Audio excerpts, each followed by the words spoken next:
Operation பண்ணி தையல் போட்டிருந்தாங்க. நீ சொன்ன இந்த ஓடுற வேலைலாம் வச்சுக்காத ஸ்ரீ வேண்டாம் அப்படின்னு.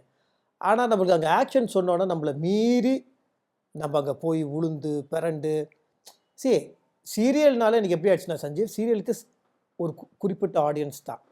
மத்தபடி இன்னைக்கு இருக்க யங்ஸ்டர்ஸ்க்கு நம்ம சீரியல் பத்தி பேசினாலே அவங்களுக்கு அது கிரிஞ்சா தான் பார்ப்பாங்க. அவங்களுக்கு அது பிடிக்காது. பூமர் அது பூமர். அப்படின்னுறாங்க.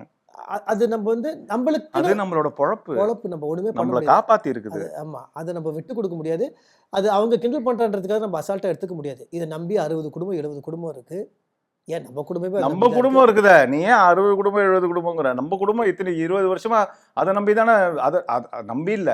அதனால தானே குடும்பமே நடந்துச்சு. நடந்துருச்சு. அப்புறம் அப்ப நம்ம இத சின்சியரா இவங்க கிண்டல் பண்றாங்கன்னு நம்ம இதுவும் பண்ண முடியாது. கண்டுக்கவே கூடாது அதெல்லாம். அவங்க கிண்டல் பண்ணா பண்ணிட்டு போறாங்க. அது கிண்டல் பண்ணா ஆக்சுவலா எனக்கெல்லாம் கோவம் வரும். அது என்னோட பொழப்பு. என் வேலையை நீ கிண்டல் பண்ணாத. நம்மள எவ்வளவு வேணா கிண்டல் பண்ணிக்கோ. என் திறமையை வேணா கிண்டல் பண்ணிக்கோ. என் வேலையை என் ஆ. ப்ரொஃபஷனை நீ கிண்டல் பண்ணாத. என் திறமையை கிண்டல் பட் பண்ணிக்கோ. அதெல்லாம் அது கேட்கறதுக்கு உன் தயாரா இஷ்டம். இல்ல. ஏன்னா நான் நடிக்க வந்தாச்சு. நீ நீ என்ன வேணாலும் கமெண்ட் பண்ணலாம் என்னை பத்தி. நீ கமெண்ட் பண்ணலாம். ஆனா என் வேலையை கமெண்ட் பண்ணாத. அது என்னோட வேலை. அது எனக்கு தெய்வம். எனக்கு சோறு போடுது. அதை பத்தி நீ பேசுனீனாலாம் எனக்கு கோவம் வந்துரும்.